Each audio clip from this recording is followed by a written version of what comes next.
Our candidates for District 1 Supervisor, to our left, Mr. Jeff Gabriel.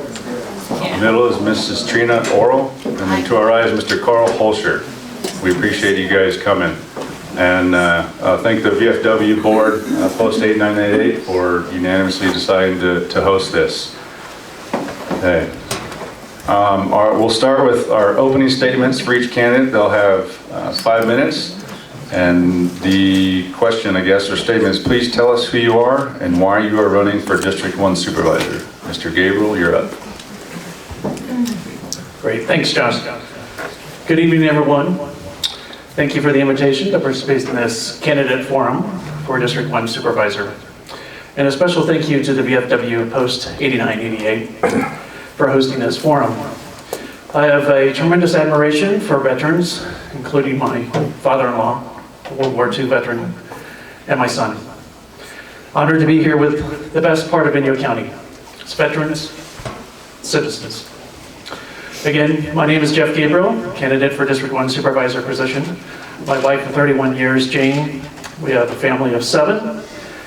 My son Jake and daughter-in-law Aubrey live in Ohio, and 3 daughters, Rachel, Kelly, and Abby, who's a senior at Bishop Union High School. Tremendous honor to have such an encouragement from District 1 residents to run. I've experience with presidential, senatorial, congressional, gubernatorial elections. Running for any elected position should never be taken lightly. You represent the people who have entrusted you to work tirelessly on their behalf. Again, it's not a position that you take lightly. I've lived in Bishop, California for 5.5 years. Moved here to Bishop to become the executive director of the Eastern Seer Interpretive Association. During my entire childhood, I always wanted to live in the mountains. I got that opportunity. EC is a nonprofit organization that has official partners in 3 national forests, 3 national parks, and the BLM, Bureau of Land Management, Bishop office. In addition to my experience at EC, I operated the U.S. Department of Defense Youth Program for 16 years. 3 separate agricultural organizations, and worked both in the Bush-Quayle administration as a political appointee and for 2 members of Congress. Extensive background makes a natural fit for a position of district supervisor. Living in many different places across the country provides me with a unique advantage to bring a perspective that is new and fresh ideas. We have issues in this county that need someone who can think outside the box, ask the tough questions, and propose sound solutions. In all communities in which my family has lived, we have realized the importance of community service. Along with work experience, the importance of giving back to your community makes a community thrive and prosper. I've been involved in Inyo Master Gardeners, Yosemite Gateway Partners, Bishop Union High School as cross-country coach and boys soccer coach, and mathletes. The Alabama Hills Stewardship Group, Boys Scout of America, and Rotary International, and many more local service-oriented organizations. As a pragmatic listener and a problem solver, I have a strong record of bringing together groups and viewpoints and uniting people, companies, governance to achieve results. As I mentioned earlier, this is why I'm running. We need somebody who can align with various government organizations, be it from city, county, state, federal, to address our needs right here in Inyo County. And I know that we can do it together.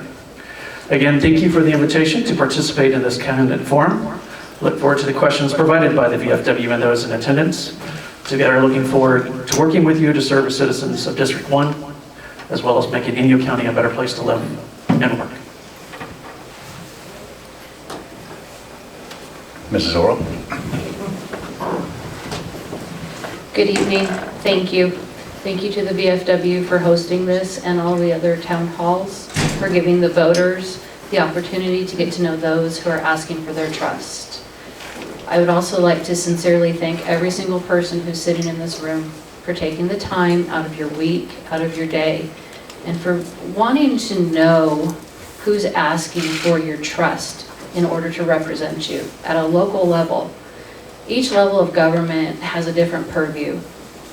Local is the most intimate, and knowing your community and knowing the people that you represent is of utmost importance. My name is Trina. I've lived here since 1977, 45 years ago, when my parents moved up here from Southern California in order to give their family a safe, better life, and they succeeded. I'm living proof of that. Bishop is unique, it's precious, from the tight-knit community that we are to our natural resources that we offer the rest of the world to enjoy. So, my 5 minutes. So what have I done in 45 years as a resident of Inyo County? I grew up, I graduated from BUHS in 1990. I married a local, born and raised young man who is the love of my life. We have raised our family here. Both of our children are in college currently. I served on the local Bishop Unified School Board for 12 years, which I can't say anything more than it is humbling and it is a privilege to have people entrust you with their most precious parts of their life, their children. And so now, as a District 1 candidate, I am asking my community to trust me again to represent them. It is not to be taken lightly. It is not something to check off of a box. It is to represent. I mean, what does that word really mean? Represent means you need to have access to me. You need to know that I am listening to you and that I'm hearing you. What impacts you? What impacts your daily life? What impacts us as a community? What impacts us as a county? Because we're all intertwined, and it's so, so important that that trust is there. Sometimes that trust is broken. And in the climate, unification of a community is so important. And I would like to see us get back to that. I think it has been strained, but I love this community. It's my family, it's my home, and we are so capable of remaining unified. And we need to not just survive, but our community needs to thrive, and we can. We have issues, but I think nothing is insurmountable if we work together. And so, why am I doing this? That is the #1 question that I get asked. Because I care. Because service to others, there's no other greater reward. Thank you. I'm Carl Holscher, and it's good to see you all here. I decided to run because we have had there's over 11% of the county are veterans, and we haven't had a veteran on the board for about 3 decades. So that was one of the motivating factors for me. I think there's been some things that have happened along the way that were not in favor of the veterans. After I left the service, I went to school at SC for accounting and business management. So I have a background in understanding the finances of the county. Then I opened up a construction company and ran that for a number of years, which obviously gives me some background in public works. From there, I opened up 2 manufacturing companies that manufacture product for the building industry. And one of the things we did was we produced all the doors and windows and donated it to the Brill car. After that, I've been an officer of the Elks and the American Legion for a number of years. And then I was elected to a water board, which gives me a little understanding of some of the water issues that we have in this county. And I presently work for ESTA, and whoever wins this seat is going to be on that board, so I have a little background on what some of their issues are. So I would appreciate it if you would check my box.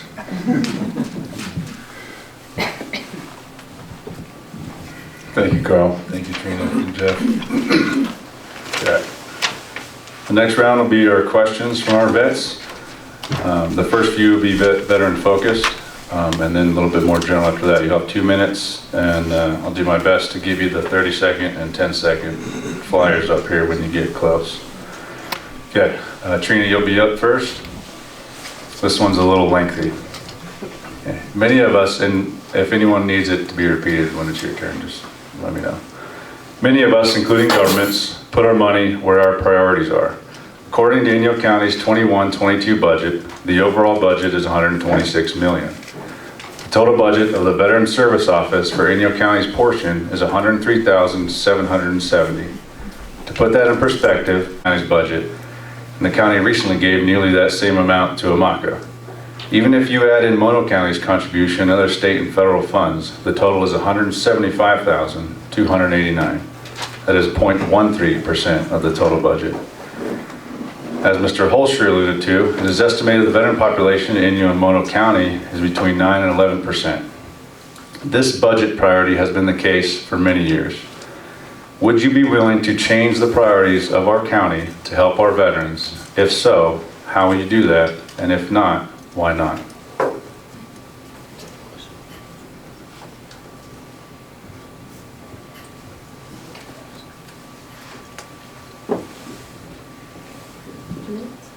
Two minutes. Okay, so the simple answer is yes. Veterans should always be prioritized, because the fact is that not a single person in this room would be sitting here if it wasn't for the service and sacrifice of a veteran. That is the reality of our country. So immediately I say yes. We need to prioritize our veterans, their needs, as they come back into normal society, because for so long in service, they're in regimentation, whether it be in combat or non-combat, and it's a different reality. And as you come back in, you may have different needs, whether it's health and human services, whether it's financial services, whether it's employment services. So I do believe that that should be prioritized, and you prioritize it through monetary means. How would I do that is a little bit tougher, because when you move money from one place to another, specifically in a budget that is public funds, you're going to cut from somebody else. So my beginning point would be to start to really thoroughly look at which departments already offer those services. Are we working with our veterans officer so that we can make sure that they're aligned and parallel, and that our veterans are equally represented in those avenues? And then if you can find the pockets of money to shift it over, then absolutely it needs to be shifted to our veterans. Thank you, Trina. Would you like me to repeat it, Carl? No, it's okay. Okay. I believe, and I'm a strong, we have a great VSO right now, and we had an excellent VSO in this town, which was kind of railroaded right out of this existence here. I think that what is presently the case is that what? Oh, There you go. That's good. Okay. The present board has voted not to extend the funds that are allocated, basically, I believe allocated by the state to this county for that purpose, and they have not released those funds. It was going into the sheriff's department, and I don't know it was supposed to go to the VSO, and I, at this point, am not sure where it's going, or if it's just sitting stagnant. And obviously, I'm a big, big supporter of seeing that any monies that are dedicated to the veterans goes to the veterans. The mic up there. Mr. Gabriel, would you like me to repeat it? No, thank you. Okay. I think I got it. So I think I would agree with both Trina and Carl. Yes. As both having a father-in-law who is a veteran and my son is a veteran, those services are extremely important. And I think, Trina, you had it right. It's a matter of looking at the budget where the money are. Sometimes you can't move money around because it's already has its strings attached to it. But there are opportunities there from both state and federal level in which you can be able to find the programming needs that you have and need for those who are in the veteran community. Same goes with the fact of with regard to existing funding. Are there programs that are there that could be available to veterans that they're unaware of or may not realize that they can be able to take part in? So defining what those are and understanding what those issues are important, and then stepping back and saying, how can you get those funds to be able to help support that? But it certainly needs to be higher than what it is. Because it is very important for the veterans and very important for this country. Thank you. Okay, Carl, you'll be the first to answer our next question. This kind of piggybacks off our first question. In July of 2020, the Sheriff Administration closed the Veteran Service Office with no plan in place other than to send veterans down to Bakersfield. This office was closed for nearly 9 months until Supervisor Rozier took initiative to get it opened and hire Mr. Green. For years, the Veteran Service Office has been in need of at least a second personnel as the VSO handles office hours, training, site visits, meetings, appointments, and so on. Will you commit, or at the very least advocate, for a second staff member to help the VSO? If not, why? Well, that's one of the things that happened was Jessica she had no support. And so eventually she left. And the idea that we're not providing enough funds so that Gordon has some assistance is, in my mind, pure insanity. So yes, I'm going to support them and support him and with funds necessary to get that person.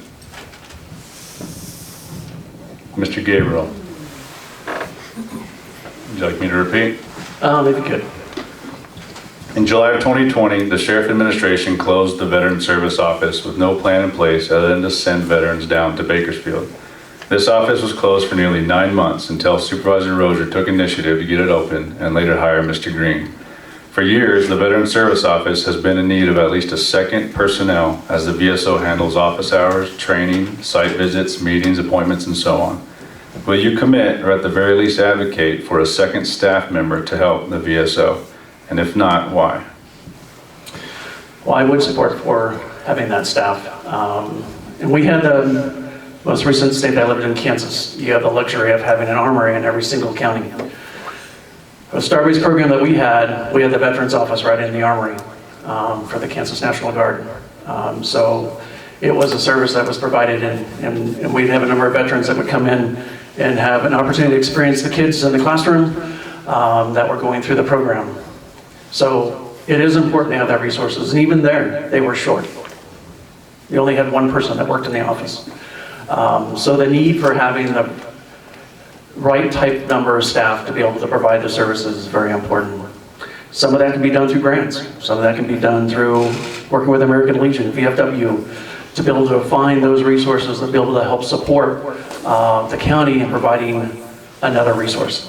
So yes, it is very important that we provide those services, which is back to the very first question. Thank you. Would you like me to repeat, Trina? Sure, why not? In July of 2020, the Sheriff Administration closed the Veteran Service Office with no plan in place other than to send veterans down to Bakersfield. This office was closed for nearly 9 months until Supervisor Rozier took the initiative to get it opened and later hire Mr. Green.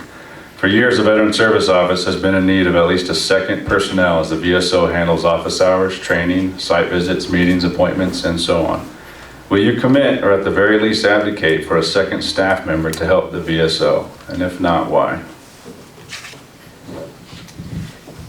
So one would expect my immediate answer to be yes, which it is. However, I believe with the percentage of veterans in our county, and the geographical spread of our county, because they're not concentrated in one area, and like you said, there is travel, there are home visits. I believe that at the very least, we should advocate for an additional 2 people in our Veterans Service office. 1, absolutely, but I believe that you need at least 2 more to adequately support our veterans. I do know people personally who have benefited from our Veterans Services office, and I'm so, so grateful for it, but I think we need to do better. Thank you. Okay, Mr. Gabriel. Veterans know what it's like to work under the government. The last 2 years have exposed a lot of issues with our government. We have seen questionable decisions from the federal level all the way down to the school board level. These decisions negatively impacted the businesses and personal lives of your potential constituents, including and especially veterans. What, if any, county level decision would you have changed during COVID? And if none, why?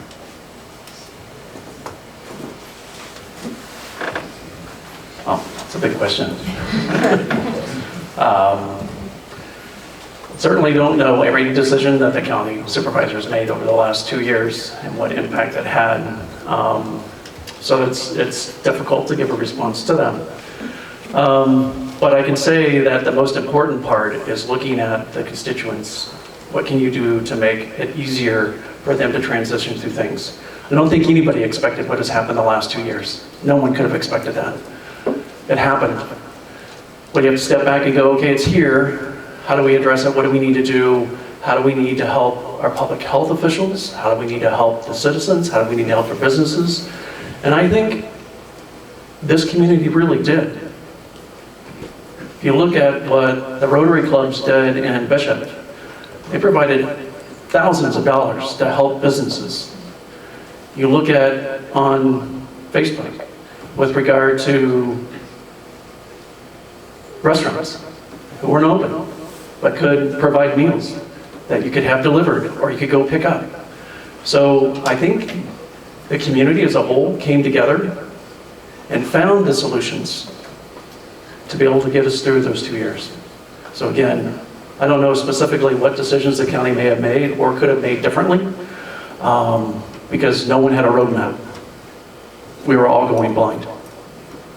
It's difficult to predict the future and what or may not happen. Thank you. Thank you. Trina, would you like me to repeat? Okay. The last 2 years have exposed a lot of issues within the government. We have seen questionable decisions from the federal level all the way down to the school board level. These decisions negatively impacted the businesses and personal lives of your potential constituents, including and especially veterans. What, if any, county level decision would you have changed during COVID? And if none, why?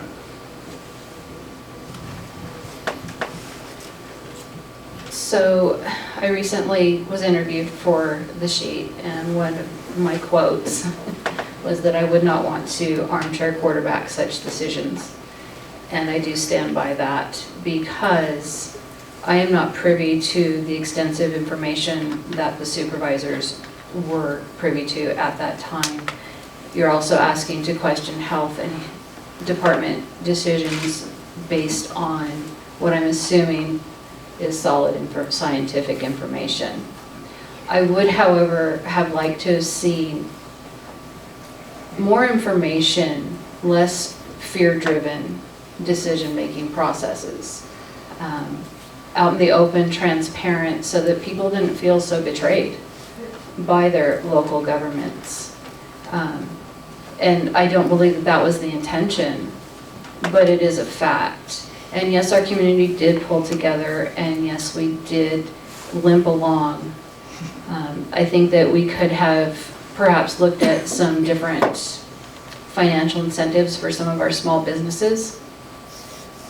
They're still struggling as we are opening back up to quote-unquote normalcy, they still need our support. So I don't think that it's so much past decisions as it is decisions going forward, and definitely learning from where we have been for the last 2 years would be, to me, the absolute most important part of coming out of this. As far as our veterans, again, I go back to our Veterans Service Office, and I believe had we had more staffing already there, perhaps our veterans would not have been impacted so severely, because somebody would have seen and known and been able to act much, much sooner. Thank you. This is an interesting question. I think that, or my thoughts are that it would have been nice if the supervisors had invited us as constituents in to discuss the ramifications of what they were trying to put forward and let us have a voice in these decisions. I know that they were certainly regulated to some extent by the state or the federal government, but you had, you know, two doctors from down in Kern County that were saying the absolute reverse of what we did. And they were epidemiologists. It wasn't just, so they were pretty up on what this coronavirus is all about. Why didn't we bring them up? Have them talk to us. So we really had a balanced view on what was going on and then make our decisions, because this thing definitely hurt us all. Didn't selectively go out and hurt people. It just crossed the board, hurt everyone. I guess that's it. Thanks, Carl.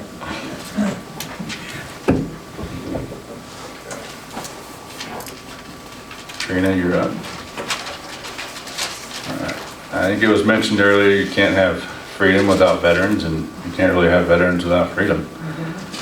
With that being said, it is highly likely the state and federal governments will want to implement future mandates and lockdowns.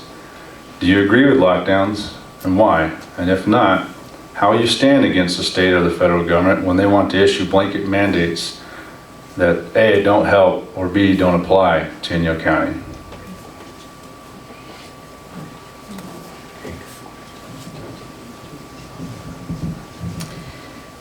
Okay, so you give me the hard one first. No, I don't agree with lockdowns. And mandates from government leadership, in my opinion, are always a dangerous slope, because we do have our freedoms. We do have our freedom of choice, freedom of speech. And I go back to what I've believed from the very beginning of this pandemic. When you're in a position of leadership, to poise as if you have all the answers is the absolute worst.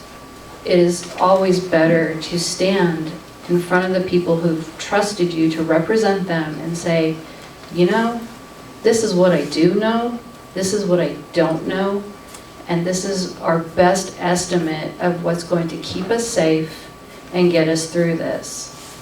And then trust people to make up their own minds. Because even within that, everybody has a choice. If somebody is making a different choice than what you believe or what you feel is right, you have the choice to separate from them. So, in looking at mandates, that falls on our law enforcement.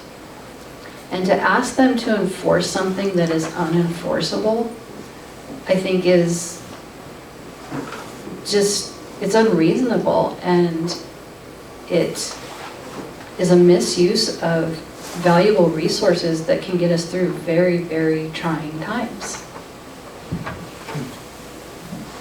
Thank you. Would you like me to repeat it, Carl? Yeah, why don't you go ahead? I like your voice, Jeff. It is highly likely the state and/or federal governments will want to implement future mandates and lockdowns. Do you agree with lockdowns and why? And if not, how will you stand against the state or the federal government when they want to issue blanket mandates that A, don't help, and B, don't apply in your county? Well, I think that goes back to my answer on the previous question. All of us here are part of a big family. Carl, go ahead and put that up a little bit. Oh, okay. And, what? Just turn it towards you, kind of. Oh, this way. There you go. You can see I do this regularly. Anyhow, there are some very sharp people out there that may have some better opinions on where we're headed with this thing than the federal government does, or the state government for that matter. And I think that we need to get some input from the citizens and kind of a balanced input from other people, physicians, doctors, etc., scientists, and make a decision based on that, not just blanket, shut it all down. Thank you, sir. Mr. Gabriel, would you like me to repeat? No, thank you. The last 2 years has been extremely difficult for everybody. 1 million people who have lost their lives. It's huge. I don't think there's anybody in this room that could have predicted or said this is what's going to happen or this is not going to happen. Because each and every one of us are different. Physiologically, we're different. How we respond to things are differently. So what may have happened over the last 2 years may not have been what people desired. I certainly didn't desire it. But it happened. Because the point was, why do you go to a hospital? You go to a hospital because they're trying to save your life. And when you have an unknown, something you can't see, you don't know where it is, it makes it extremely difficult. So I think going forward, we've learned a lot from the last 2 years. And the one thing great about where we live is the 3 pillars of our government. You have the executive branch, you have the legislative branch, and you have the judicial. Legislative branch can pass laws. It's either signed or not signed by the executive. If it is signed, you have the judicial, where anyone in this room can file a lawsuit and say, this is not what we want. It's a great thing about the country that we have and why it's lasted 200 plus years. You think about the founding fathers sitting and trying to figure that out. They were geniuses. Because no government has lasted that long. So I think for us going forward, we have to look at it from where we've been and what things do we need to go into the future. And I think it's going to be a lot different because we've all experienced something for the last 2 years. Thank you. Thank you. Before we move on to the next question, I wanted to, Trina answered directly. I wanted to ask Mr. Holscher and Mr. Gabriel, do you agree with lockdowns? Yes or no? No. Okay. Mr. Gabriel. So define what you mean by a lockdown. Just I mean, I worked in the Department of Corrections, so I know what a lockdown is. So, you and me both. Just what we've experienced the last 2 years, starting with the federal government, working all the way down to county level. Businesses shut down, you don't go, schools are shut down, those types of quote-unquote lockdowns, whatever label you really want to. Since a business is not being able to open and stuff. Yeah, my apologies for not expanding on that. Oh, that's fine. Well, I think we didn't know. And it's difficult to sit there and go, well, no, I wouldn't. But I think going forward, are we going to see it? No, we're not. But there was a reason why we had it. Because we had no idea. Absolutely no one had any idea. And the part was trying to save lives. So, yeah. Did it seem harsh? It was harsh. But we lost 1 million people. So going forward, no, I don't think we'll see it. Do you agree with them, sir? If they save lives, they do. Yeah. Okay. Thank you. Mr. Holscher, you were next up. Kind of dovetail that question to the next. AB 1993 requires employers mandate COVID injection and boosters for employment, and SB 1464 requires law enforcement to enforce public health guidelines. And although AB 1993 has been paused, it is still on many constituents' hearts and mind. Please state your position on these bills. Do you support or oppose them, and how would you go about opposing them if that is your stance? Well, quite frankly, I vehemently oppose them. And the only way you can address it is when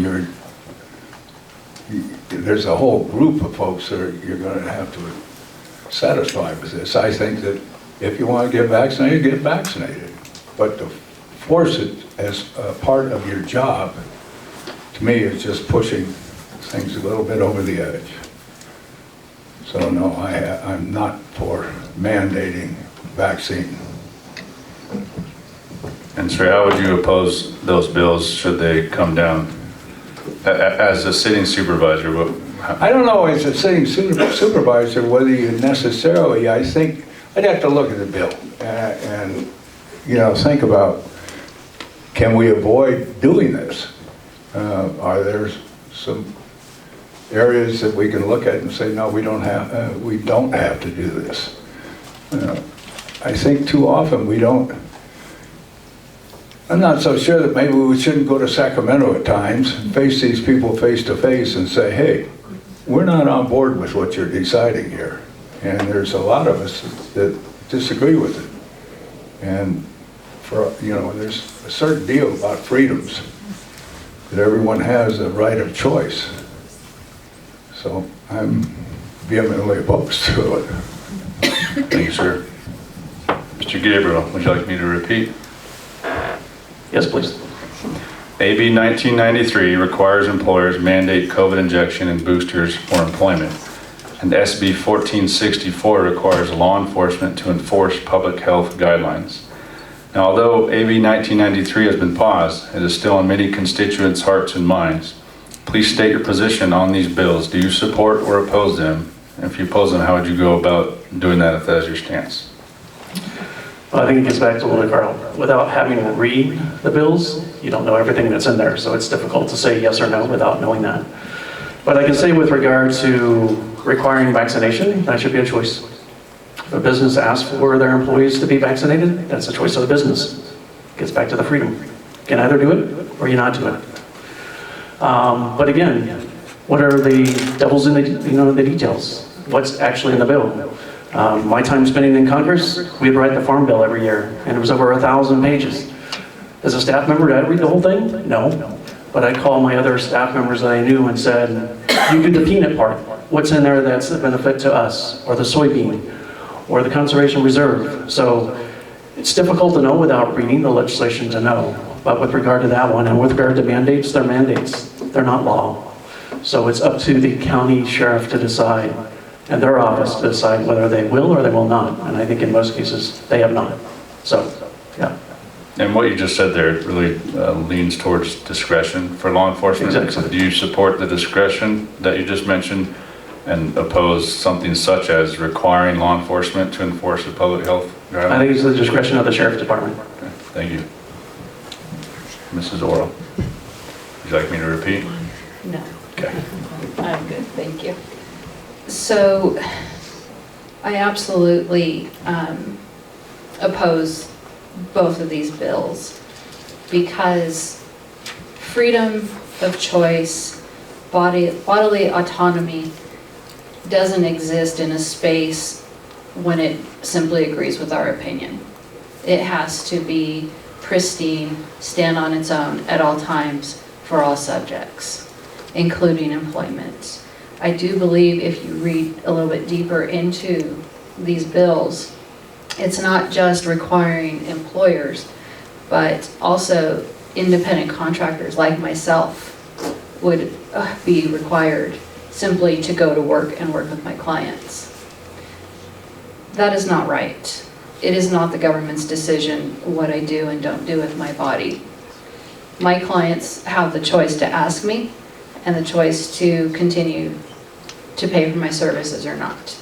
We all have choices.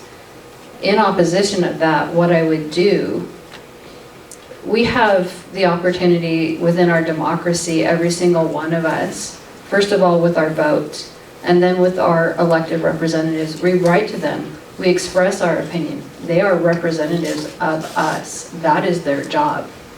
And I would continue to write to them, to call them, because there is power in numbers. It is a republic of the people, not of the lawmakers. So I would use the system as it is, as our forefathers said it, because it does work, and you work through it. If these bills are passed, it would take taxpayer money, which I am always hesitant to use frivolously. I believe you put a lawsuit on it to hold it up, and you work through the system to make sure that everybody's rights are protected, whether they want to be vaccinated, not be vaccinated, whether they want to be around the vaccinated or not be around the vaccinated. It is about freedom of choice. And our lawmakers were never tasked with the force of taking away our choices, regardless of the basis of them. So. Thank you. Okay, Mr. Gabriel.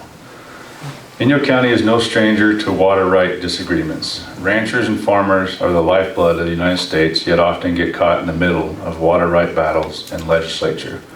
How will you support our local ranchers and farmers so they can thrive and support our community?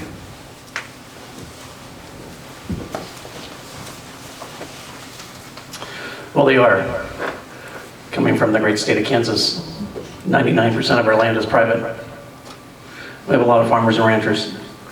And having experience, I said 3 agricultural groups I worked for the National Pork Producers Council. I was the director of environmental service during confinement hog operations when that was proliferating. And what the consumers didn't realize is that was being driven by consumers. Everybody was eating chicken because it was low in fat. So for pork to keep up with it, they had to make pigs less fat. You do that by putting them inside. So for our farmers and ranchers, this is very important. And that's where I think I can be able to bring some experience, both working for the National Pork Producers Council, the Agricultural Retailers Association, because it suffers all the way down the line. Ag retailers suffer when you have farmers and ranchers impacted. So there are many things that you can do to help farmers and ranchers through many different programs out there. And I think it's important for them because they are the lifeblood. That's how our country was founded, on agriculture. Thank you. Yes, please. Of course. Inyo County is no stranger to water right disagreements. Ranchers and farmers are the lifeblood of the United States, yet often get caught in the middle of water right battles and legislature. How will you support our local ranchers and farmers so they can thrive and support our community?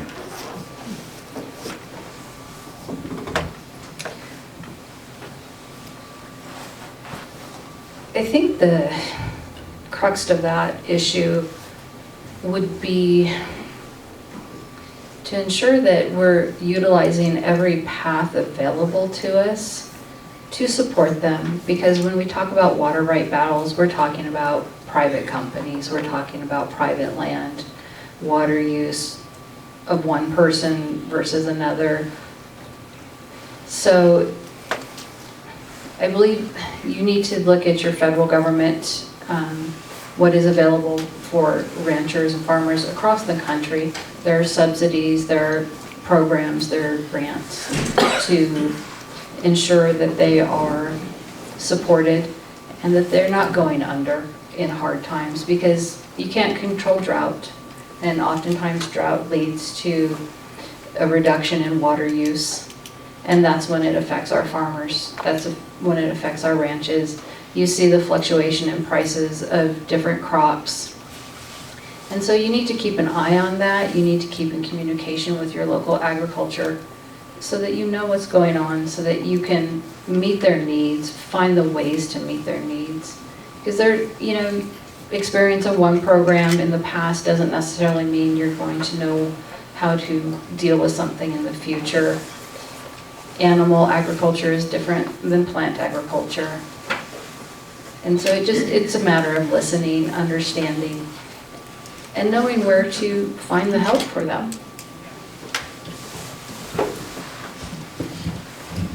Would you like me to repeat, Carl? No, that's okay. Okay. That's truly a difficult question to answer. You know, there was an agreement set up, I think in the early 70s, between Inyo County and DWP. And I personally have not gotten into that agreement. I know that there is ongoing things periodically of DWP, I think, diverting water away from a ranch that shouldn't be diverted, and that certainly, you can put a stop to that type of stuff.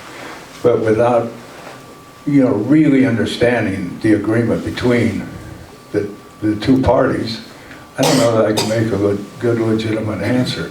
I am in favor of seeing that the farmers and the ranchers have adequate water to, you know, to do their job.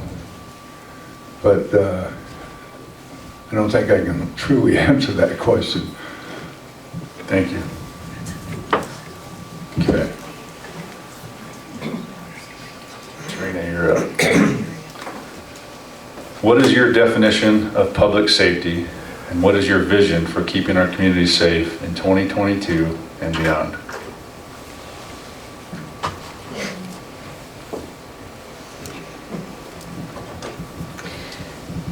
My definition of public safety is probably a very Pollyanna type point of view, where everybody can walk the streets without fear. You know that without a doubt there's no one lurking, there's no one looking to do you harm. You know that when your elderly relatives get a phone call, it's not someone on the other end trying to take their life savings. Public safety means we're all safe. I mean, that's, the definition is in the words. A plan for that, from a supervisor's point of view, would be to make sure that not only law enforcement, but our health services, especially our mental services, are supported and accessible to everybody. Because oftentimes, we become less safe when people are less cared for and less secure.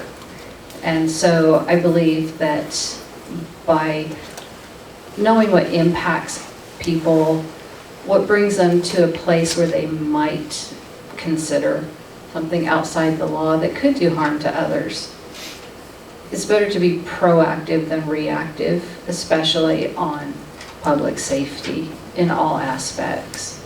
So that would be my plan, would be to really look at every aspect of impact and make sure that we're doing what we can so that everybody is safe.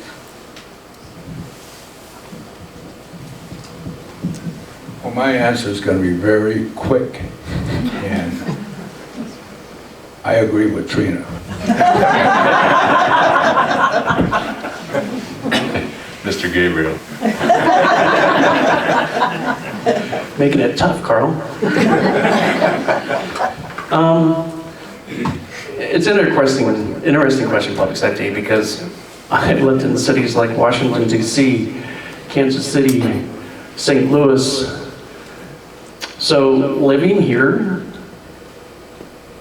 is in no comparison. So extremely safe. But there's a few things at least I've noticed. One is speeding down Main Street. That's public safety. I mean, I'm fearful for my daughter when she's like, oh yeah, some of my friends are gonna go hang out on Main Street. I'm like, well, make sure you look both ways. And even if you see a car, don't do it. Wait till you don't see any cars. That's working with Caltrans, working with the city, through the county, to find ways of minimizing the amount of people thinking that going 25 means you're going 55. So understanding that responsibility and understanding and helping on that The other part of it gets back to just having it where people feel that safety. And I think that it is here. I mean, it's unique that you have in the annual register and other publications where it has, the police reports. You don't have that in big cities. But you have it here, but it also gives you information. It tells you what's happening. Okay, somebody's dog was stolen, or somebody's car was broken into. It gives you a little bit of idea, and it gives that transparency. And I think the other part is, if you're the sheriff's forum, they're asking for. We're trying to get more deputies. We're trying to get more to be able to be out there to help. We have a vast amount of area to be able to cover for the sheriff's department. It makes it really tough. So helping them with their resources to be able to provide that, I think will help all the communities in Inyo County. Thank you.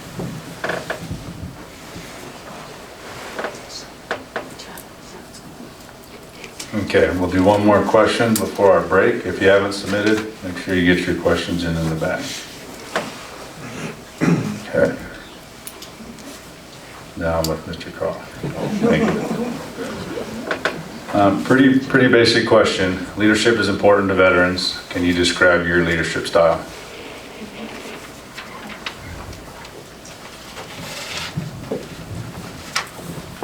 Well, I personally feel that everyone has something to contribute to whatever you're doing, whatever position. And my background is primarily construction, so I had a crew out there, and you've got to appreciate what they're doing and the effort that they're putting forward, and give them an attaboy to say, you did good. And it's amazing how far an attaboy will go. You find that they'll put in 2 or 3 times more effort when they know that they're appreciated, and that's what I feel is necessary in interfacing with your employees and things. Just let them know that they're truly appreciated. Thank you, Carl. Mr. Gabriel. Would you like me to repeat? I think I got it. Okay. Thanks, Josh. I think a leadership style probably explains my coaching style. When I coached the boys soccer team here, my part to them was, I'm not the one on the field, you are. You can make over 1 million decisions on that field. I may have made a different one than you did from where I'm sitting or standing. But if you make a decision that may not be the best decision, we lose possession of the ball, then I want you to figure out how we get the possession of the ball back. The basis of that is we're all in this together. We are all one team. We each have our different qualities and skills that we bring to the table. Using those uniquely together gives us the answers that we need and helps us provide the answers that we need to be able to address the issues that we have. So mine is, let's hear it from all. What does everybody have to say? No has a wrong answer. Because from that, you may be able to glean, well, you know what, you said that. That's interesting. Maybe that's something that we could pursue. So it's working on that collaboration, working together. And I just take it to the field. Thank you. Thank you.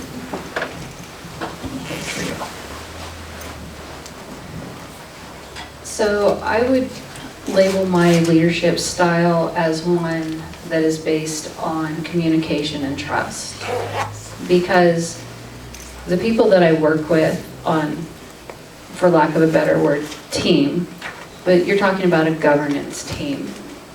You're talking about people that you represent. One is not separate from the other in this situation. And so the people that I would represent have to trust that I am taking their views, the things that impact them, their issues forward. The supervisor team, which I would be working with, has to trust that I am accurately representing those in my district. Everybody has a part to play, yes. But if there's not trust that each one of us can do our part, then we fall apart and we try to do our own thing. And that's why it's so important that it's always communicated up and down, so that your end result is for the benefit of the people that you're working for. Thank you. Okay, so we'll take about a 10-minute break, and if you guys want to find your seats shortly after that. A lot of questions, a lot of good ones, some kind of repeated what we've gone over, and some repeat themselves, so just know we'll do the best we can to get us to as many as we can in the next 45-ish or so minutes. All right, we'll be at the top of the order, starting with Mr. Gabriel. Okay. First question, you will be required to take an oath of office to uphold and defend the U.S. Constitution. What does this mean to you, and how will you do that when the government asks you to deprive your constituents of their rights, as we have seen the past 2 years? And you have how long? You have 2 minutes. 2 minutes. I have taken an oath of office. I was elected to the county election in Kansas as a county extension. So it is, as I said in my opening statement, accepting this responsibility is one you have to take extremely seriously. The part about being an elected official is that not everybody's going to be happy. It's how we live. We live with one another in a community. You have a majority and you have minority rights. The way our system is set up, majority rules based on what people want, but yet you have to be respectful of that minority with regard to their rights. So it has to be a balance, and it's not going to be, I think many probably have heard the analogy, making legislation is like making sausage. And that's what you have to do. You have to work it through with each of the different parties that are involved and try to get a consensus that everyone can feel comfortable with. It's not going to be perfect. There is no way. I mean, there are other systems and forms of government that we can do that would meet that. But we have to be respectful of everybody and what everybody's views are, and how can we come together to be able to address it unilaterally to be able to benefit everybody in a way that is beneficial. It's a tough question. It really is tough. Thank you. Would you like me to repeat? Yes, please. You will be required to take an oath of office to uphold and defend the U.S. Constitution. What does this mean to you, and how will you do that when the government asks you to deprive your constituents of their rights, as we have seen the past 2 years?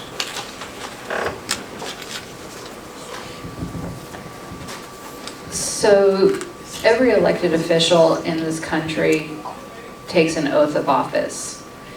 And generally it is to uphold not only the U.S. Constitution, but many times also the Constitution in the state in which you are an elected official, whether it be at local, state, or federal positions. And if you read the oath, rather than just repeat it and you really take it to heart, that is your guiding principle, not what the government tells you to do, not what the government is asking you to do. It does make it difficult because oftentimes government entities will attach financial punitive actions against you if you don't. But the reality is that the Constitution and your oath is your guiding principle for the people that you represent. And it's not a consideration of minority or majority. It's a consideration of all, because every single one of us live under those documents, and those documents allow us our freedom.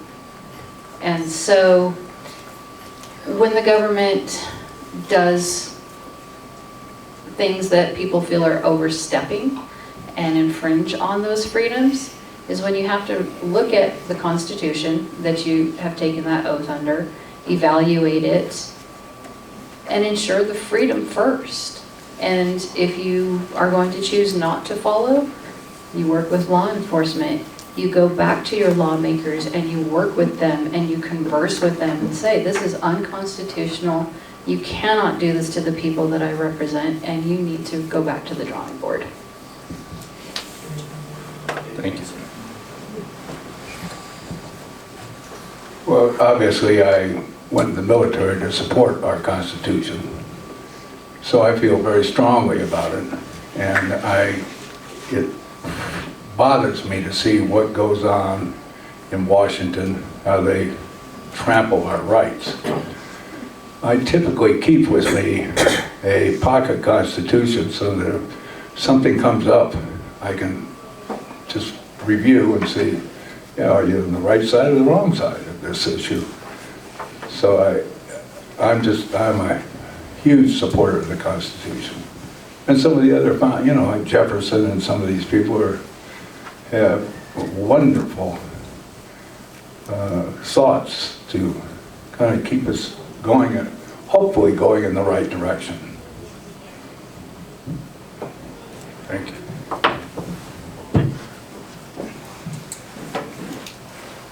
Okay, Trina. Do you support further closure of public land, and how do you plan on facilitating the recreation, which is the backbone of our economy? Could you repeat that one more time? Yeah. Do you support further closure of public land, and how do you plan on facilitating the recreation, which is the backbone of our economy?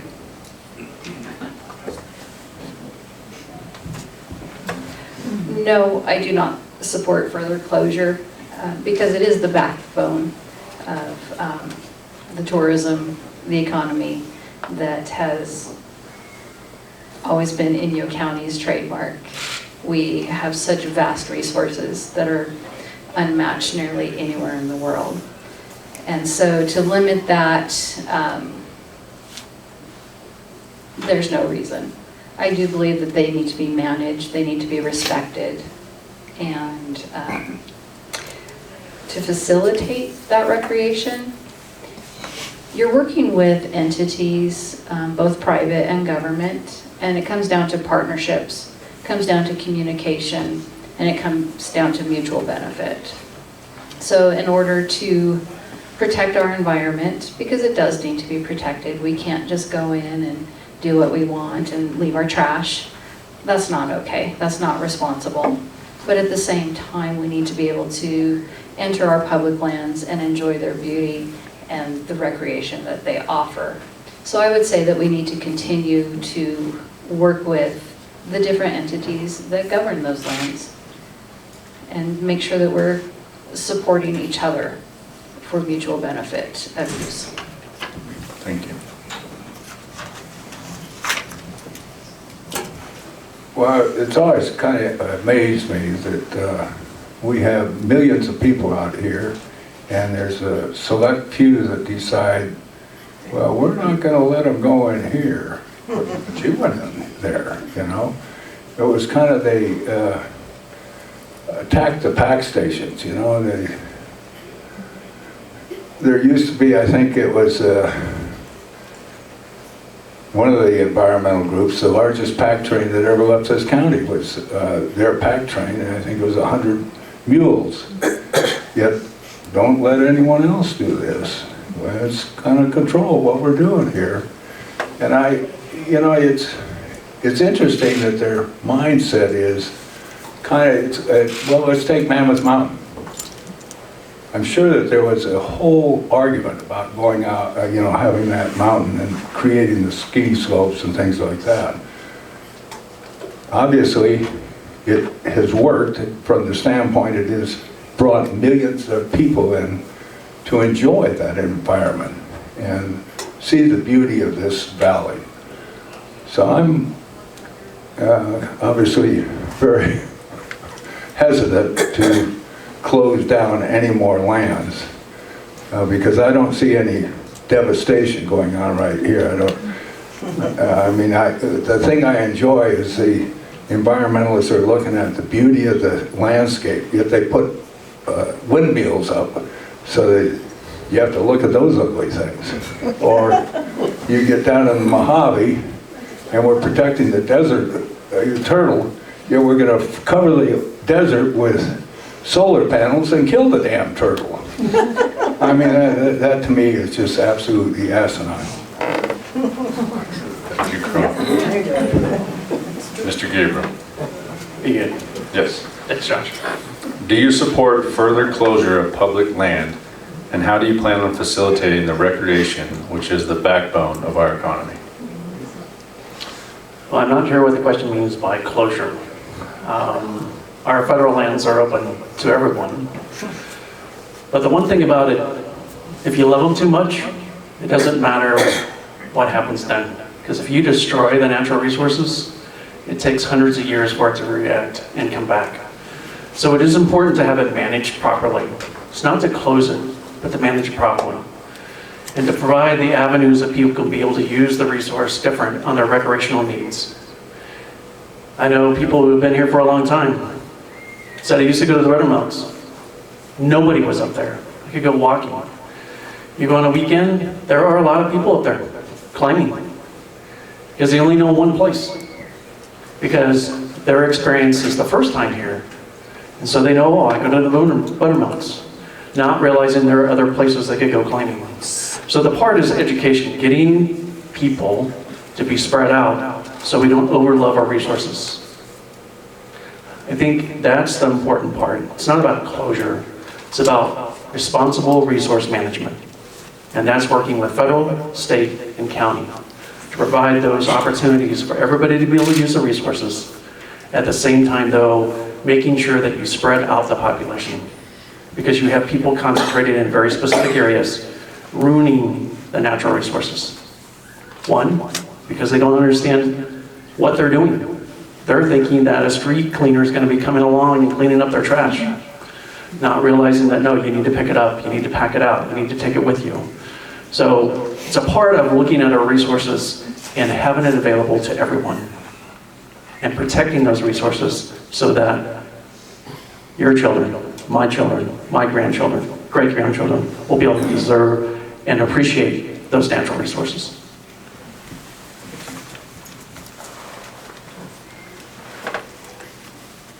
Okay. Mr. Holscher. Yes. What are your thoughts on the current services available to our elderly community? As a supervisor, how would you help them? Well, this is really a remarkable community because we have an enormous amount of services. And I, obviously as a driver for ESTA, I bring people to the senior center on a regular basis and actually go down there and have lunch at times with them. I think that, and I've asked the girls, you know, if they would kind of enlighten me into other areas that needed looking into, you know, that were of interest from their standpoint, the ones running the operation there. I worry about seniors. I hear some stuff like, you know, one of the parks, people were given eviction notices because they didn't quite fix their place.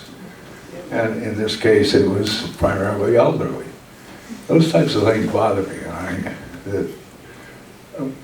You know, they're the ones that created this great country. You know, by God, we ought to stick with them and see that they are taken care of. Thank you. Mr. Gabriel, what are your thoughts on the current services available to our elderly community? As a supervisor, how would you help them? Well, for everybody, young to old, have to be a part of the community. So the services that we provide to the elderly need to be there. And I think probably the biggest disappointment was the closure of the assisted living center.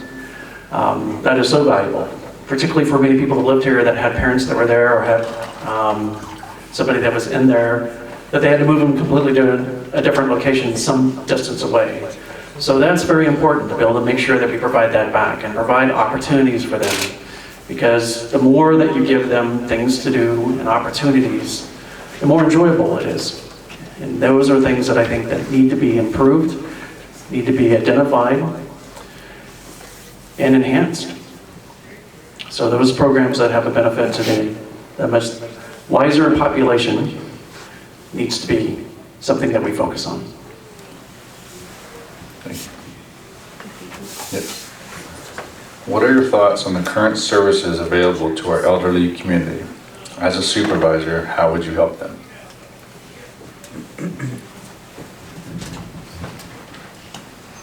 So my thoughts on the current services for our senior citizens, based on personal experience with family, is lacking.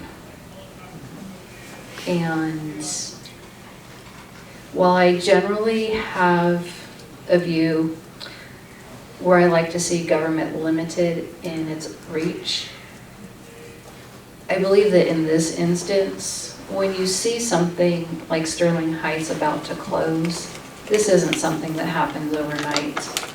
Those are the moments when government really does need to intervene. They need to think outside the box. As supervisors, as a team, this impacts our entire county. This impacts everybody. Everybody has a mom, everybody has a dad, everybody has a grandma, everybody has a grandpa and aunt, and we all age. And if we don't want to continue to see our older population forced out of their homes into other cities when they require assistance, whether it's assisted living or even in-home care, because our in-home care, while it exists, does not meet the level of need. Additionally, you see rental properties that anytime you get an increase in Social Security, you see the same amount of increase in a rent. So therefore, our senior citizens who are already many times on fixed incomes are not seeing the benefit of that increase. As a supervisor, as a team of supervisors, I think we can work with the private entities that are imposing these rent hikes and ask, what can we do? Can we have an agreement? Make sure that they're following the letter of the law. We have to pay attention to our senior citizens because they can become our most vulnerable, and we are charged with caring for them. Thank you. Mr. Gabriel, how will you handle it when your personal values and beliefs conflict with what your constituents want?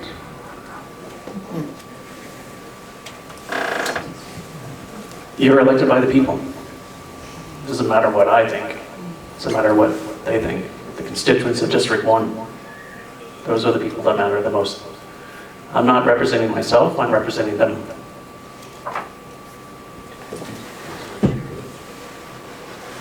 Trina? Yeah, of course. How will you handle it when your personal values and beliefs conflict with what your constituents want? So for that question, I go directly back to my opening statements. The job is representation.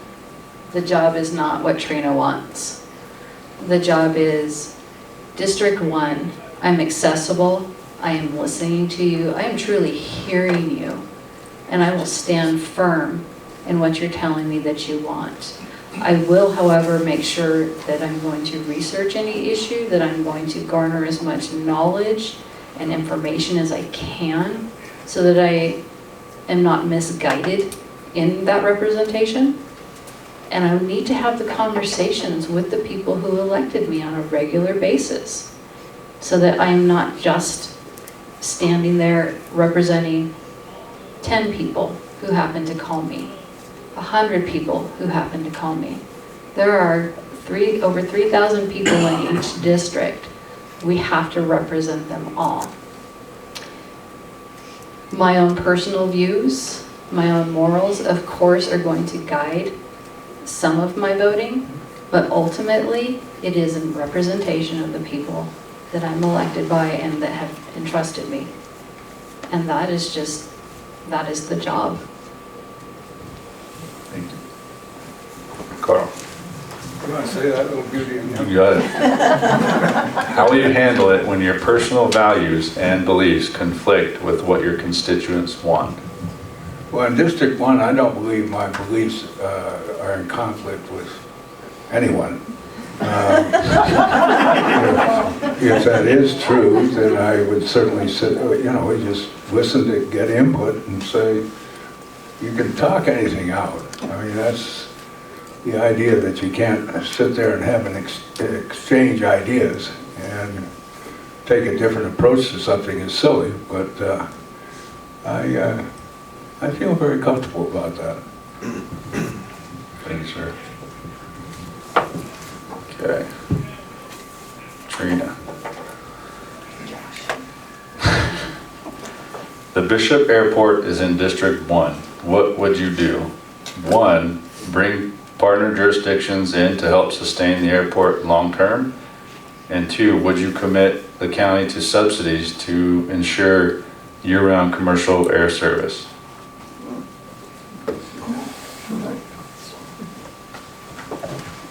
So, yes, the airport lies within District 1, but the airport serves all of Inyo County and a good portion of Mono County's interests. So it's somewhat of a benign location because it doesn't belong to District 1, it belongs to everybody. I absolutely would bring in partner jurisdictions to ensure the longevity of it. It's been a long time in coming. It has huge potential benefits for both Inyo and Mono counties. And I've actually been asked the question about subsidizing.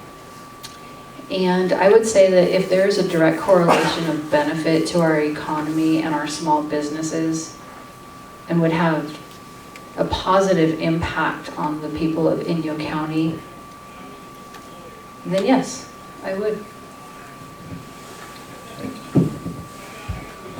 Can you repeat? No, this is an easy one to do. I agree with Trina.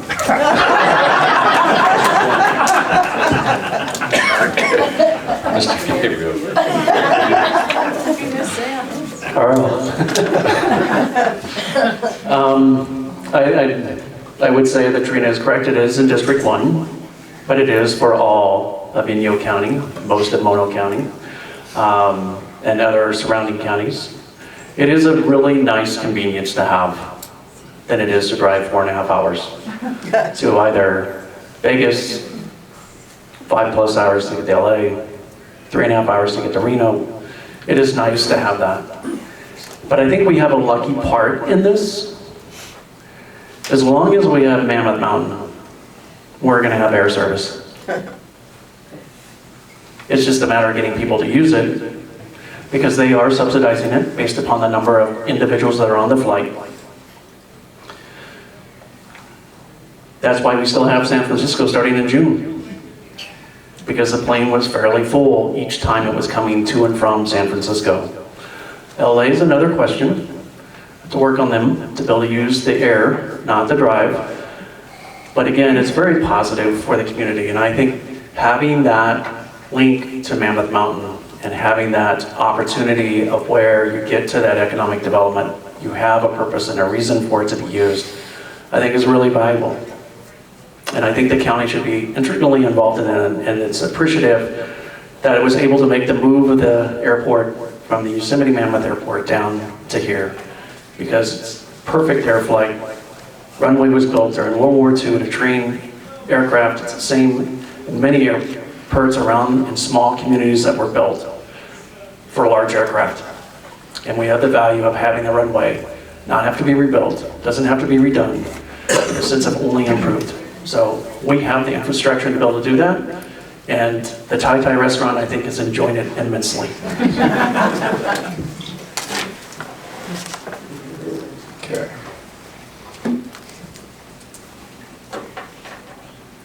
Carl, Yeah. with the ever-increasing government overreach in this county, state, and country, how will you support small businesses as they try to navigate the ever-increasing regulations, taxes, fees, permits, etc.? Small businesses are dying, partly due to the government controlling every aspect of their existence. So I guess going back to how we support the small business amongst all that. Well, I think probably we in the county participate in that regulation. In other words, it seems to be an ongoing thing that government entities believe they should be involved in everything that happens in our daily lives, and that has to do with small businesses. I know that, they are, I'm not familiar with any, read some federal laws, but there certainly is no incentive right now for a small businessman to start a new business because of all the regulations that affect them as far as wage and everything else that's involved in putting together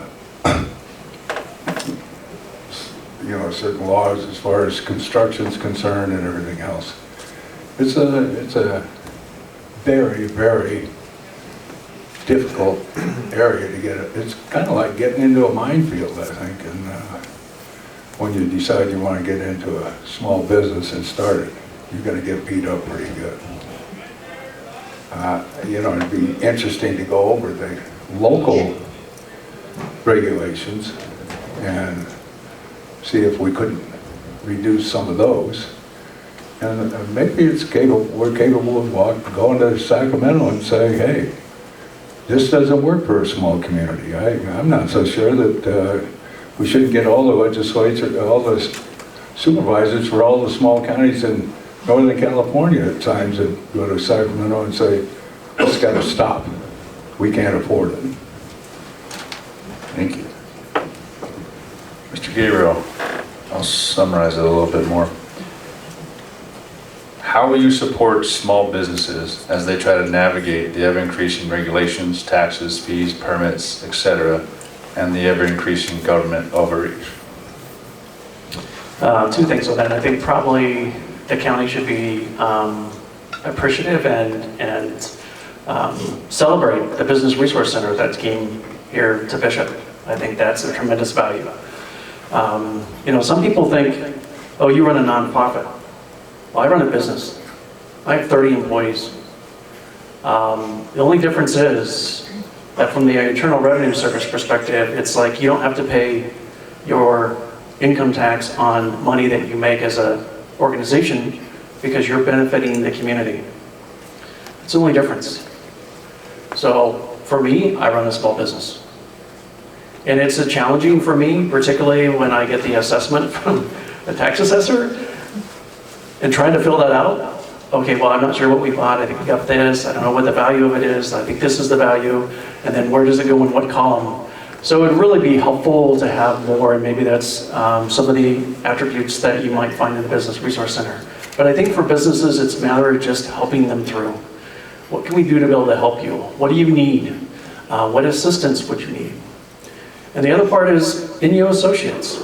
It's a great opportunity where businesses come together and meet on a monthly basis. Have many of the county supervisors there. Talk about what's impacting you and your small business. Because it is really important. Because sometimes when you run a small business, you feel alone. You feel like you have nothing. You don't know where to go. And so it is a little bit of a challenge.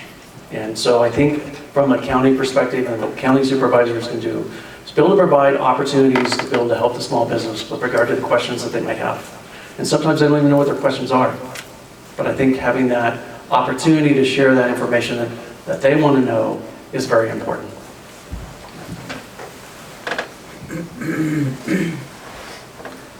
How will you support small businesses as they try to navigate the ever-increasing regulations, taxes, fees, permits, etc., as well as the ever-increasing government overreach? So, as a small business owner, I know that support is very important and it's paramount And the majority of that support comes from the community as a small business. And so the flip side of that is, how does the county support their small businesses, their locals? I think the first thing that has to be looked at is leadership, listening, and are we going to make sure that when a small business wants to open, is there a hostile financial environment for them? Or is it a friendly, welcoming? Can we defer taxes for new businesses? Can we build in some aid into our budgets for struggling businesses, for specific needs?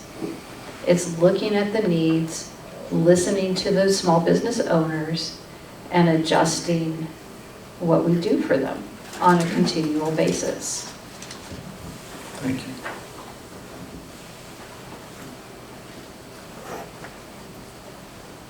I almost put that one away. Mr. Gabriel, the last 2 years has shown a lot of funds come into our county and our schools. Millions of dollars that held our county hostage to Sacramento and DC. Would you, as a supervisor, be in favor and take the initiative to create a public report to our county where the funds went that was given with conditions to keep it, and how they helped our county? Some of you need a writing class.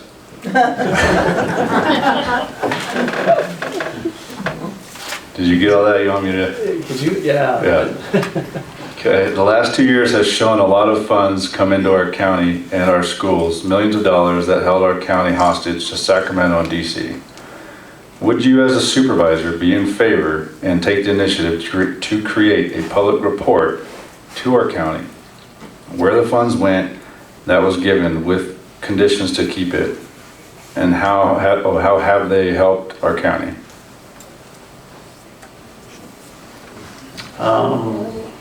I think I understand the question, which I would say the answer to that is yes, because you can find out that information with regards to the funding that came through. It's not hidden.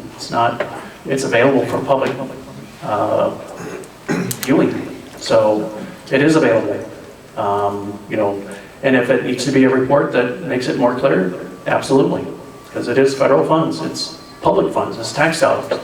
So it should be made available. So I think if the question is more of something that's more understandable, then yes, there should be a report that sort of shows where it went, how it was spent. So, yes.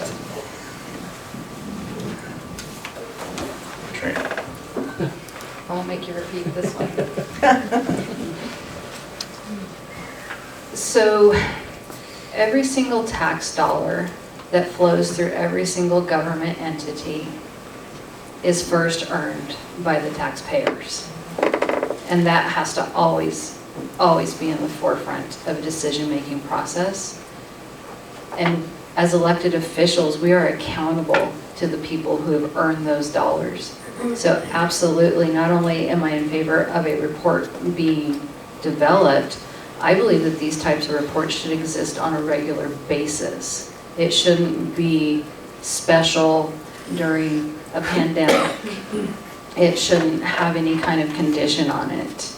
I believe that every government agency should, for lack of better, audit themselves on a regular basis for the public, because we are asking for your trust that we're spending these dollars that you've earned for your benefit.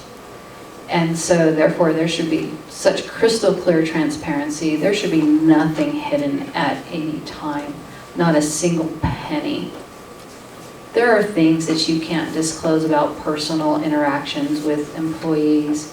There are things that can't be disclosed to the public, but dollars should never, ever, ever be one of those things that is hidden from the people.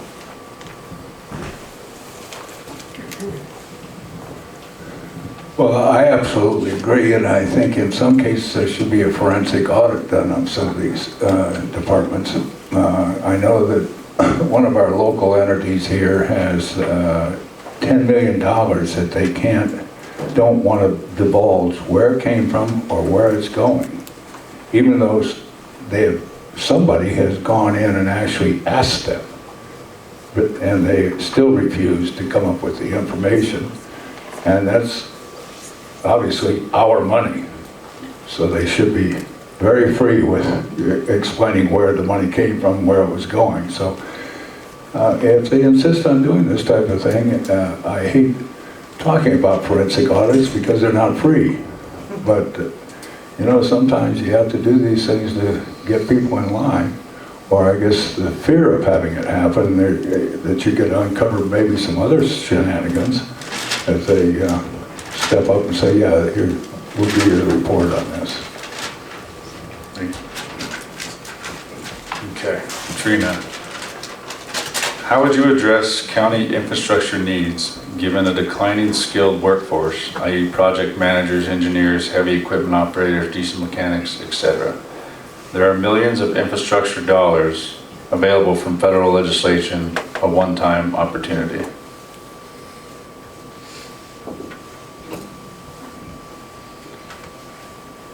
I would address that by taking some of those one-time dollars and funneling them into vocational education and encouraging young people to enter those fields.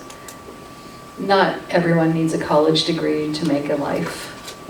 And I think that we're seeing this gap because I believe it was somewhere around the 80s where education took this right-hand turn of everybody needs an education, everybody needs to go to college. And we see that the result with a lack of skilled labor force and many people in their 30s with student loan debt and not able to acquire a job because their degree doesn't quite fulfill the need of the jobs available. So because it's one-time money, I would work with our educational entities, both our county office of education and our local school districts up and down this valley.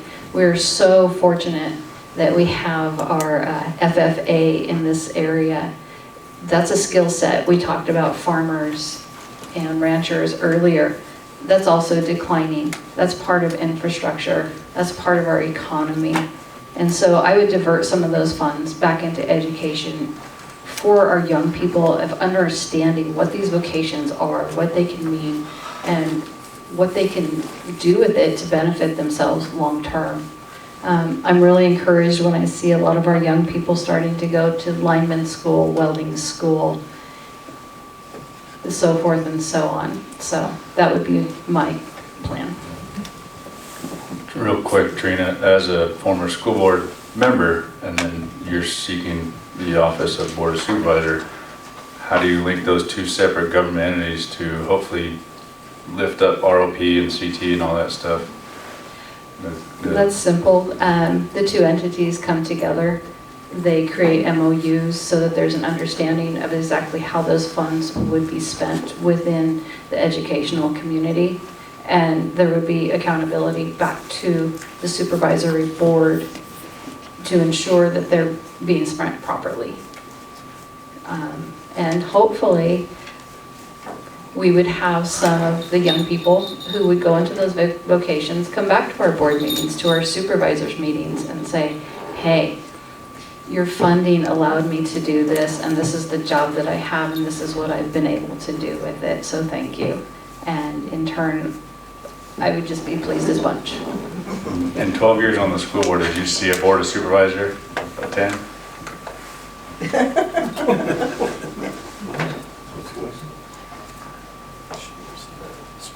I can't say definitively no, because Mr. Totherow is very involved in Playhouse 395, and on many occasions they did come to our board meetings.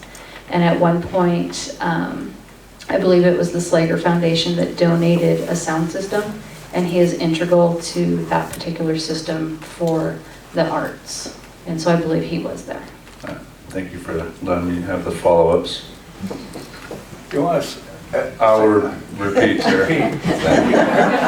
How will you address county infrastructure needs given a declining skilled workforce, i.e. project managers, engineers, heavy equipment operators, diesel mechanics, etc.? There are billions of infrastructure dollars available from federal legislation, a one-time opportunity. Well, I'd be inclined to take specific projects and say that Caltrans, you need to hire some young people to work on this specific project, whichever is getting funded. I know that when I did a housing track for a community, they require me to hire certain members of the community to work in the housing track. So I think if there's an incentive for them to participate in this, because now they have an employee that they've trained to move forward with them. So I don't know if that makes an awful lot of sense to us. I'd be inclined to, when you go forward with the contract, you say, look, you're going to employ X number, and it's a back and forth discussion, people, and teaching them what you're doing. Thank you. Mr. Gabriel, how would you address county infrastructure needs given a declining skilled workforce? Project managers, engineers, heavy equipment operators, diesel mechanics. There are millions of infrastructure dollars available from federal legislation, a one-time opportunity. So I think Trina said it. Not everybody has to go to college. And my part gets back to coaching the boys' soccer team. My part was you were there to go to school to get a high school degree. What you do after that is what you want to do. So it'd be a 2-year, 4-year, or you want to be an electrician, you want to be a plumber. Let's get you through high school. Get your high school degree, and then let's figure out what you can do. Because you don't have to go to a 4-year college. I've certainly, and for most probably in the room, you've probably had experiences with people. I had one that was shocking. He's an anesthesiologist and he hated his job. So why did you ever become an anesthesiologist? Well, it's because my mom wanted me to be a doctor. And I'm thinking, and yet you're the one that puts people under and you don't like your job. But what his enjoyment was, he wanted to be a car dealer. He wanted to sell cars. So he did. He bought himself a car dealership. So I think it gets to recognizing what our young people in school want to do and providing those opportunities. And it's not one track, it's multiple tracks. And it's working with the job centers, working with the County of Education to be able to find those programs. What the high school has, the mechanic shop, and all those opportunities that people get to experience and know, because you don't know what you like until you actually have the opportunity to do it. So when you have that opportunity, you're gonna know, I wanna be a plumber, I wanna be an electrician, I wanna be an engineer. Those are things that you need to have, that we need to help at the high school level. Now, that's not up to the county, but certainly we can help encourage that. We can provide the opportunities for that to happen where young people can make those decisions. Or even for somebody who's been doing something else for 20 years and decided they want to do something else, like no longer be an anesthesiologist, but be a car dealer. Thank you. Okay, but this will be our last question before our closing statements. I apologize trying to get to all of these, but a lot of them did touch on each other. During lengthy COVID-19 lockdowns and restrictions, the hardships for businesses and citizens were unbearable. At Board of Supervisor weekly meetings, only a 3-minute public comment period was allowed to concerned citizens. No dialogue, no answers to questions, no resolve. Supervisor Roser suggested Board of Supervisors create a better way to communicate with constituents. If elected, what would you do to improve communication? And I believe we are at Trina. Sorry, I lost my position. Yeah. In this instance, I would absolutely agree with Supervisor Rozier. And if COVID hasn't taught us anything else, it is that we can communicate effectively from our homes through Zoom, through FaceTime, and other streaming services. So to that effect, I would encourage people to continue to use those avenues. And it comes down to, as a supervisor, being accessible for the times when people do need to use that, so that they can access your ear and get that time with you. As far as meetings go, 3-minute time limits sometimes exist for a purpose. Like you have pared down our questions tonight. Sometimes that is a necessary thing so that we can still get the business of the day done. But we do need to allow our constituents every possibility to talk to us when they need to, whether it's on a one-on-one or if it's during public comment. Nobody should be cut off or not have the opportunity. So I would definitely encourage technology. Keep on using it, because I think we learned valuable lessons from that. A lot of people have benefited from it with their doctors. Why can't they benefit from it with their elected officials?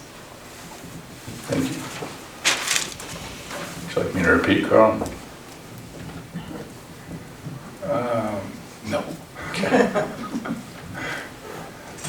I think that what I would be inclined to do is set up maybe a day a month or 2 days a month where I have an open house. You come in, if you've got issues you want to talk about, come on in and we'll discuss them. And then when we have a board meeting, I can present that to the board. That way you've got more than 3 minutes, you can have 5, 10, whatever it takes to discuss the issue. That would be my approach to it. As far as Zoom and all that, it certainly gave the board of directors a way of not getting involved with the public. I mean, they could have sat up there in that room being 6 feet apart.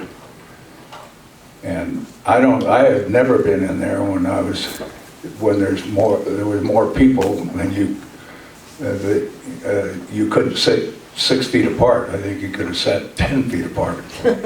So I would have been inclined to believe that we should have had open board meetings right along.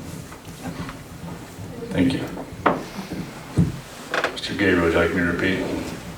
Yes, please. Okay.